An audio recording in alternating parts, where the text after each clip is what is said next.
सभी व्यूअर्स को मेरा नमस्कार। आप में से बहुत सारे लोगों का ड्रीम होगा जीएसटी इंस्पेक्टर बनना और पर्टिकुलरली दिल्ली जोन में जीएसटी इंस्पेक्टर बनना।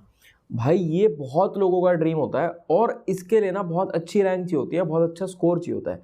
तो आज की इस वीडियो में यही डिस्कस करेंगे कि एसएससी सीजीएल 2022 में कितनी रैंक और कितने स्कोर पर आपको दिल्ली जोन में जीएसटी इंस्पेक्टर की पोस्ट मिल सकती है और मुझे कितनी रैंक और कितने मार्क्स पर दिल्ली जोन में जीएसटी इंस्पेक्टर मिला था। यानी कि जो मैंने एसएससी सीजीएल 2018 क्रैक किया था अपने फर्स्ट रैंक में, उसमें क्या मेरी रैंक थी, क्या मेरा स्कोर था जिसमें मुझे दिल्ली जोन में जीएसटी इंस्पेक्टर मिल पाया। और अभी सीजीएल 2022 देखो, वैकेंसी जो है हर साल चेंज होती रहती है। किसी साल वैकेंसीज ज़्यादा आती हैं, किसी साल वैकेंसीज कम आती हैं। तो अभी कितनी वैकेंसीज हैं और अभी इस साल में आपका क्या रैंक और क्या स्कोर पर आप लोगों को दिल्ली जोन में जीएसटी इंस्पेक्टर मिल सकता है, मैं आप लोगों को इसलिए बताने के लिए आया हूँ क्योंकि जिन लोगों का भी ड्रीम है, जिन लोगों का भी एम है दिल्ली जोन में जीएसटी इंस्पेक्टर बनना, अगर आपके पास एक टारगेट सेट होगा ना कि हाँ भाई मुझे इतनी रैंक चाहिए, इतने मार्क्स चाहिए, तभी मुझे दिल्ली जोन में ये जीएसटी इंस्पेक्टर मिल पाएगा। टारगेट सेट होगा तो आप लोगों के लिए प्रिपरेशन काफ़ी ईजी हो जाएगी। तो वही हम वैकेंसीज की बात करेंगे कि क्या वैकेंसीज हैं, कितनी वैकेंसीज हैं और कितनी वैकेंसीज में आपको कितनी रैंक और कितने मार्क्स लाने पड़ेंगे। सबसे पहले मैं आप लोगों को अपने बारे में बता देता हूँ कि सीजीएल 2018 मेरा फर्स्ट अटेम्प्ट था। उसी फर्स्ट अटेम्प्ट में ही मैंने जो मेरी ड्रीम पोस्ट थी दिल्ली जोन में जीएसटी इंस्पेक्टर, वो मुझे मिल गई थी। मैं आप लोगों को ये बता देता हूँ कि देखो, जीएसटी इंस्पेक्टर लगना बहुत बड़ी बात नहीं है, बहुत मुश्किल नहीं है, लेकिन हाँ दिल्ली जोन मिलना मुश्किल है। दिल्ली जोन इतना इजीली नहीं मिल पाता, सिर्फ टॉपर्स को ही मिल पाता है, क्योंकि जितने भी टॉपर्स होते हैं ना ऑलमोस्ट उनकी प्रेफरेंस यही रहती है। मेरी भी फर्स्ट प्रेफरेंस यही थी, जॉब की भी मतलब पोस्ट की भी फर्स्ट प्रेफरेंस यही थी और जोन की भी फर्स्ट प्रेफरेंस यही थी। तो इसी प्रकार जो भी टॉपर्स होते हैं ना उन सबकी प्रेफरेंस रहती है। तो जो मेरा स्कोर था ना, मेरा स्कोर सीजीएल 2018 में टीयर 2 तक 542 आउट ऑफ 600 था। तब टीयर 3 होता था, अब मतलब जो नया पैटर्न आया, नए पैटर्न में टीयर 3 हट गया है। टीयर 3 में मेरा स्कोर थोड़ा सा कम रह गया था क्योंकि मेरी राइटिंग थोड़ी सी ज़्यादा अच्छी है, इस वजह से। ज़्यादा अच्छी का मतलब समझ रहे हो ना। तो मेरा स्कोर आया था सिर्फ 60 मार्क्स, तो मेरा 602 पॉइंट समथिंग स्कोर गया था। और जो ऑल इंडिया रैंक बनी थी, ऑल इंडिया रैंक बनी थी 732। तो उस 732 ऑल इंडिया रैंक में मुझे दिल्ली जोन में जीएसटी इंस्पेक्टर मिल गया था। लेकिन अभी की अगर बात करें तो अभी इतनी रैंक पर दिल्ली जोन में जीएसटी इंस्पेक्टर मिलना मुश्किल है 2022 में, क्योंकि 2022 में वैकेंसीज कम है। हर साल वैकेंसीज चेंज होती है, किसी साल वैकेंसीज ज़्यादा आती हैं, किसी साल वैकेंसीज कम आती हैं। तो इन 732 रैंक में जो मेरी दिल्ली जोन की जीएसटी इंस्पेक्टर की रैंक थी, दिल्ली जोन में यानी कि इनमें से जिन लोगों ने जीएसटी इंस्पेक्टर लिया और उसमें दिल्ली जोन लिया, उनमें जो मेरी रैंक थी वो मेरी 195 थी। तो इस रैंक पर और इस मार्क्स पर मुझे मिला था। और देखो, ये इसका रीजन बताऊं कि ये क्यों इतने ज्यादा डिमांड में रहने वाली नौकरी है। देखो, ये जो नौकरी है ना, ये बहुत ही शानदार, बहुत ही जबरदस्त नौकरी है। बहुत कुछ नया सीखने को मिलता है। मतलब बिल्कुल ऐसा काम है कि बढ़िया मजेदार काम है, चेंज होता रहता है, कुछ फिक्स नहीं रहता काम। हमेशा आपकी पोस्टिंग चेंज होती रहती है, कभी आपको किसी तरीके का काम करने को मिलेगा, कभी आपको किसी तरीके का काम करने का मिलेगा।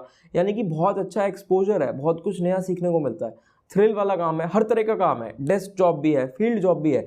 और जो दिल्ली जोन में जीएसटी इंस्पेक्टर है ना, ये जीएसटी इंस्पेक्टर की तरह भी काम करते हैं, पीओ की तरह भी काम करते हैं और एग्जामिनर की तरह भी काम करते हैं। जैसे अगर हम साउथ साइड चले जाएं या और किसी जोन में चले जाएं, वहाँ तीनों अलग अलग पोस्ट है। जीएसटी इंस्पेक्टर अलग मिलेंगे आपको, प्रिवेंटिव ऑफिसर अलग मिलेंगे और एग्जामिनर अलग मिलेंगे।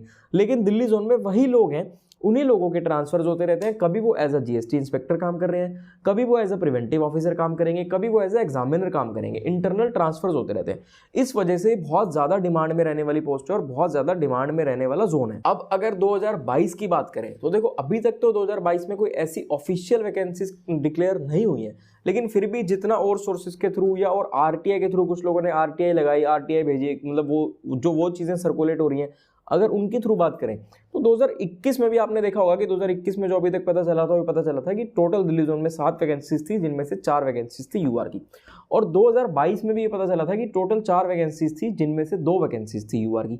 लेकिन ये ऑफिशियल नहीं है, ये अभी तक आप इसको ऑथेंटिक 100% ऑथेंटिक नहीं मान सकते, क्योंकि ये कोई ऑफिशियल न्यूज़ नहीं है। ये वही है कि आरटीआई के थ्रू वो सर्कुलेट हो रहा था, तो उसके थ्रू ये पता चला था।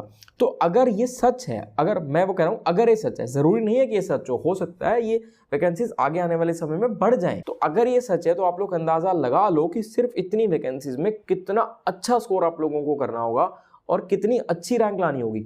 अगर मानकर चलते हैं कि अगर यूआर में सिर्फ 2 ही वैकेंसीज आई, तो भाई ये मानकर चलो कि टॉप 10 में ही भर जाएंगी वो 2 वैकेंसीज। तो लेकिन हम अपनी तरफ से पॉजिटिव होकर चलते हैं और हम ये मानकर चलते हैं कि ये वैकेंसीज हो सकता है आने वाले समय में बढ़ेंगी। जब कुछ ऑफिशियल वैकेंसीज आएंगी तभी एग्जैक्ट पता चलेगा। लेकिन फिर भी आप ये मानकर चलो कि अगर ये कम वैकेंसीज हैं तो आप लोगों को पूरा जी जान लगा देना है। अगर आपका ये ड्रीम है, आप लोगों को पूरी मेहनत करनी है, दिन रात एक कर देना है, सब कुछ छोड़ दो कुछ समय के लिए। 2-4 महीने के लिए सोचो कि दिन दुनिया कुछ है ही नहीं, सिर्फ आप हो और एक कमरा है, उस कमरे में किताबें लेकर बैठ जाओ, पढ़ाई करो, खाओ पियो सो जाओ, पढ़ाई करो, खाओ पियो सो जाओ। बस दिन की थोड़ी देर के लिए आधा 1 घंटे के लिए बाहर जाओ, रिक्रिएशनल एक्टिविटीज, वो भी जरूरी है आपकी हेल्थ के लिए, वो करो आप, लेकिन पढ़ाई जरूर करो। मतलब आप बाकी अगर को और कुछ करना चाहो तो करो, लेकिन पढ़ाई आपकी सफर नहीं होनी चाहिए। और भाई ये चीजें ना आपको डिमोटिवेट करने के लिए नहीं है, आप ये चीजें आपको मोटिवेट करने के लिए। आप कम वैकेंसीज देखकर घबराओ मत। मेन खेलना पेशेंस और कंसिस्टेंसी का है। डेली पढ़ाई करनी है, कंसिस्टेंट रहना है। ये एक जंग है, इस जंग में जो लंबे समय तक कंसिस्टेंट रहेगा वो इस जंग को जीत जाएगा।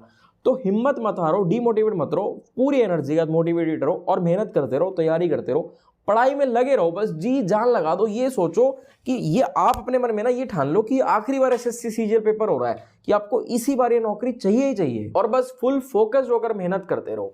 बाकी कभी भी कोई भी डाउट हो, किसी भी चीज के बारे में आप लोग मुझसे पूछना चाहो, कमेंट कर देना, मैसेज कर देना इंस्टाग्राम पर। हम कोशिश करते हैं जल्द से जल्द आप लोगों को रिप्लाई करें। हमारा नया चैनल है कपूर गुरुकुल क्लासेस, जिन्होंने अब तक वो सब्सक्राइब नहीं किया वो सब्सक्राइब कर दो। मेहनत करते रहो, पढ़ाई करते रहो, कोई भी डाउट हो हमसे पूछ लेना। ठीक है, फिर मिलेंगे आपसे अगली वीडियो में।